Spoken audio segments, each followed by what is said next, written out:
Ladies and gentlemen, I join P.S. Wycliffe in welcoming you all here this morning to mark this Global Recycling Day for this year 2022.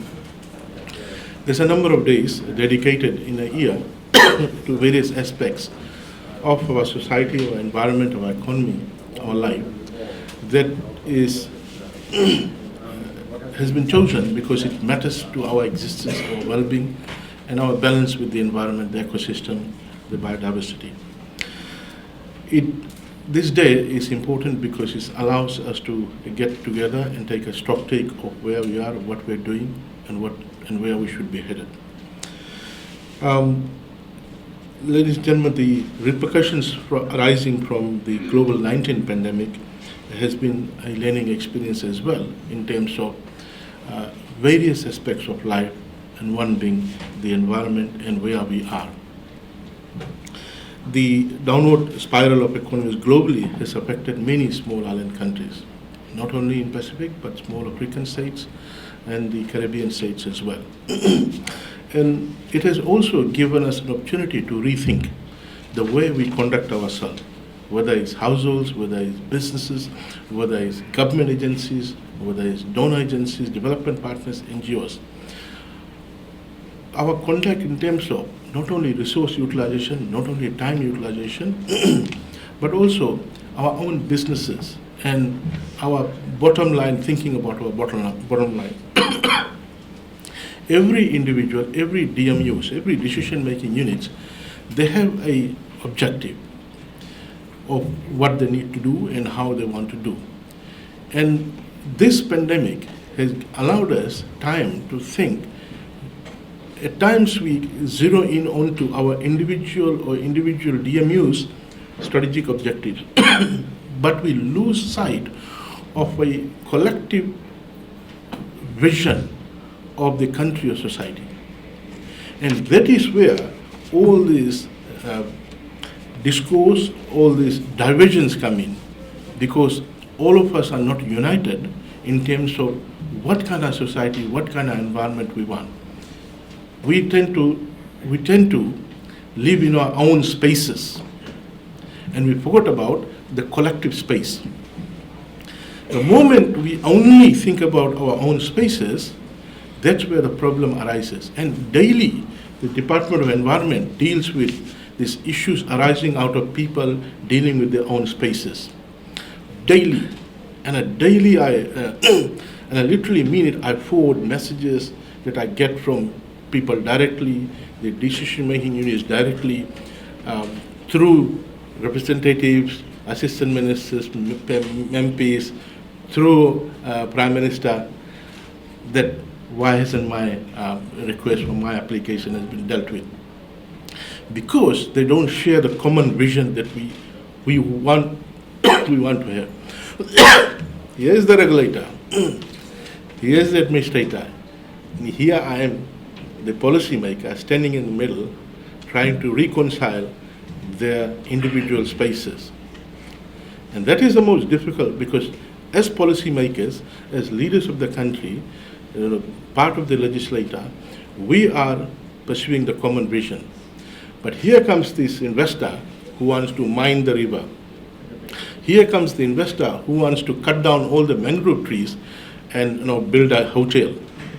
And they want to do it quickly because they're saying, we want to create employment. What's wrong with you? We want to bring in some millions of dollars that country wants it. What's wrong with you? Why is your director not approving our application? What is happening? Is this how you want to run your ministry?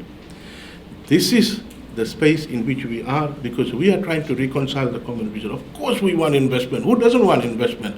Of course we want employment, to create employment. Who doesn't want to create employment?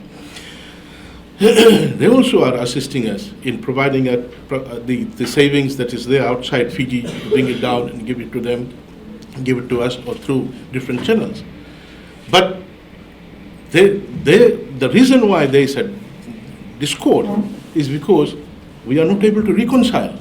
They are not able to reconcile the common vision. Individuals are fighting for their own space without due consideration. Always we talk about the endowment that we have been given to look after and carry through to the future generation, hand it over to them. And this is something precisely that we need to deal with. And this is precisely why we gathered here today, to deal with an issue that bothers us, an issue that bothers all of you. And at times you think, I noticed the head of the Namoro landfill here, welcome. And at times we think that we are okay, our space, localized space is clean, we're okay. But the issue of pollution, the environment, the issue of pollution is not a private issue or private good. It cannot be dealt with by individuals only. It needs to be dealt with collectively.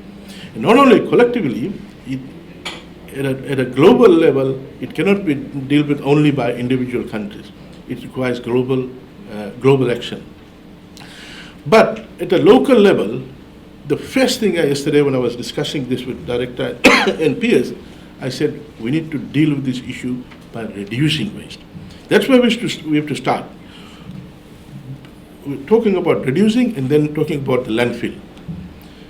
The entire issue, entire discourse on recycling must start at a point where we need to adjust our consumption, our production processes, our processes of procurement. That's where we need to start.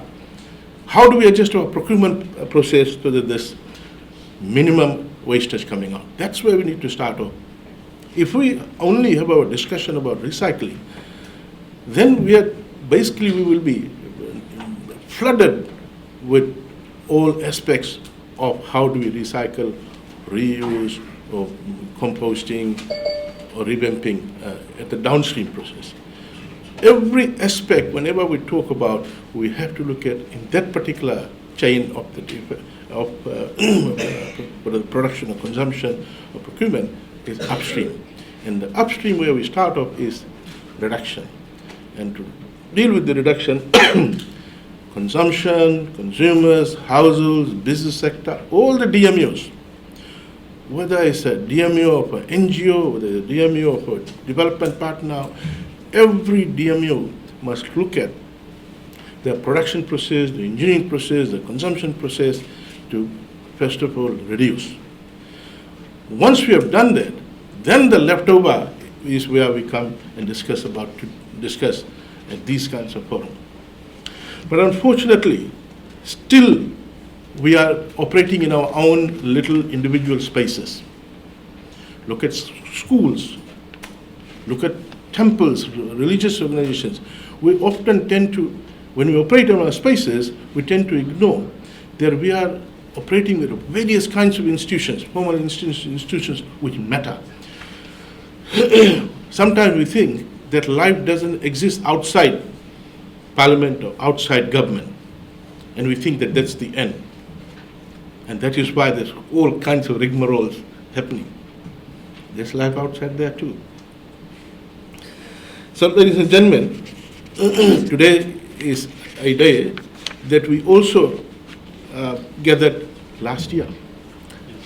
And I asked PS and director, so after last year's big speeches and all those, give me a list of what we did leading up to today.